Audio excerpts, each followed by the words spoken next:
Hi అండి, అస్సలామలైకుం. ఈరోజు నేను మీకు చూపించే రెసిపీ కారం బూందీ.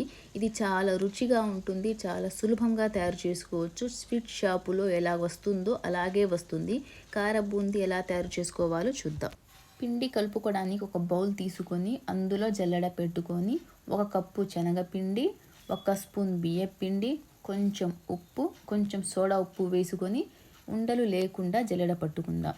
నేను ఇక్కడ ఉప్పు కొంచెమే వేసానండి, ఎందుకంటే లాస్ట్లో మళ్ళీ కలుపుకుంటాం కదా.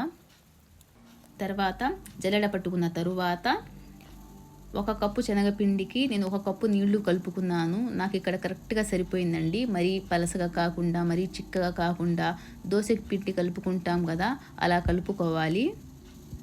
చూడండి, నేను చూపిస్తున్న విధంగా ఇలా కలుపుకుంటే సరిపోయింది. తరువాత డీప్ ఫ్రైకి సరిపడా నూనె వేసుకుని, నూనె కాగిన తరువాత నూనె కాగిందా లేదా తెలియాలంటే 1-2 చుక్కలు పిండి చుక్కలు వేసుకుంటే పైకి పొంగితే అప్పుడు నూనె బాగా కాగినట్లు. అప్పుడు చిల్లుల గరిటెతో అయినా సరే, చిల్లుల గిన్నెతో అయినా సరే వేసుకోవచ్చు. పిండి ఒకసారి కలుపుకొని 1 గరిట నిండా పిండి వేసుకోవాలి. పిండి పడిన వెంటనే పైకి ముత్యాల్లాగా వస్తాయి. అంత పిండి కలుపుకోవడంలోనే ఉంటుందండి.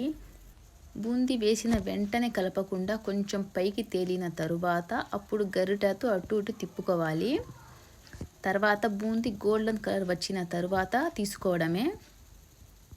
ఇదే విధంగా పిండి మొత్తాన్ని బూందీలా వేసుకోవడమే. బూందీ వేసిన ప్రతిసారి కూడా బూందీ గరిటెని క్లీన్ చేసుకోవాలండి. బూందీ వేసే ప్రతిసారి కూడా నూనె బాగా వేడిగా ఉండేటట్టు చూసుకోవాలి. మొత్తం బూందీ వేసుకున్న తరువాత జల్లెడను నూనెలోనే పెట్టుకొని 1 కప్పు పల్లీలు, 7-8 చిన్నుల్లి రెబ్బలు వేసుకొని అవి కూడా వేపుకోవాలి.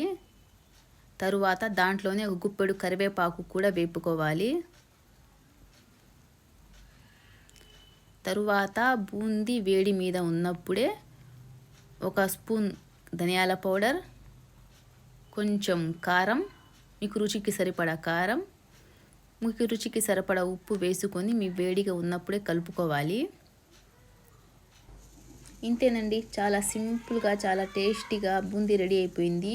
మీ ఇంట్లో కూడా మీరు కూడా ఒకసారి ట్రై చేయండి.